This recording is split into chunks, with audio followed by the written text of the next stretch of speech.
County Fair, I want to say it was a great time, very well attended. Enjoyed it very much. Attended 3 of the 4 days.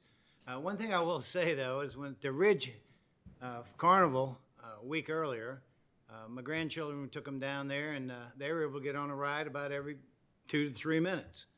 Took them to the county fair. They waited in line for an hour.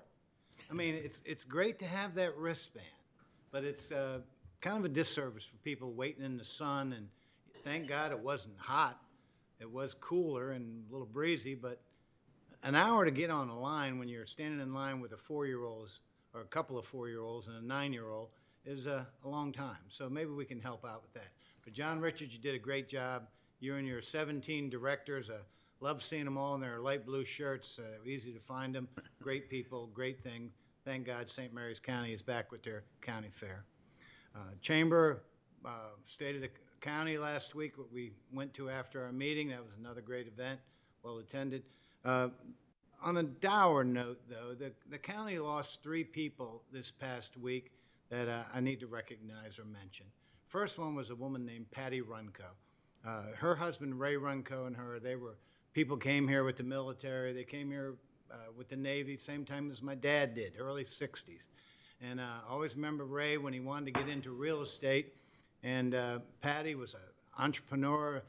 She had this business called Famous French Galleries. It was down there next to the Plaza Theater in Lexington Park. We're currently the Lexington Park Post Office. That's prior to a lot of people's time, probably a couple people on this board for sure. But the point is that she was an entrepreneur.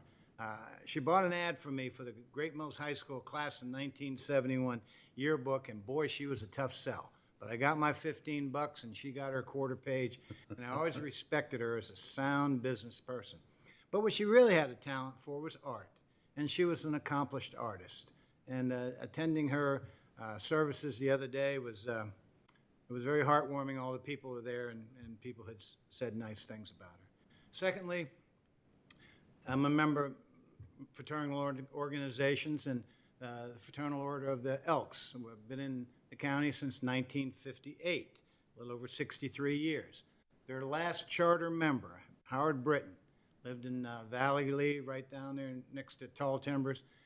He passed away at the age of 91 this past week. Great guy. Attended his funeral and whatnot last night, the viewing. Today's the wake. Howard, rest in peace. Great guy. And lastly, on a very tragic note, a friend and neighbor of mine and member of the Moose Lodge lost their 3-year-old daughter this week to a drowning accident. Terrible, terrible event. The Patuxent Moose Lodge in Hollywood is holding a benefit spaghetti dinner for them today. 100% of the proceeds will go to defray the cost of the burial and just other tragic costs that are involved in a funeral. And that's from 4 to 8 p.m. And if you have the time or you just want to drop by, they'll take Venmo. You can go online to the PAX Patuxent Moose Lodge website and donate. It's just a terrible tragedy, and I'm sorry to have to report that. But thank you.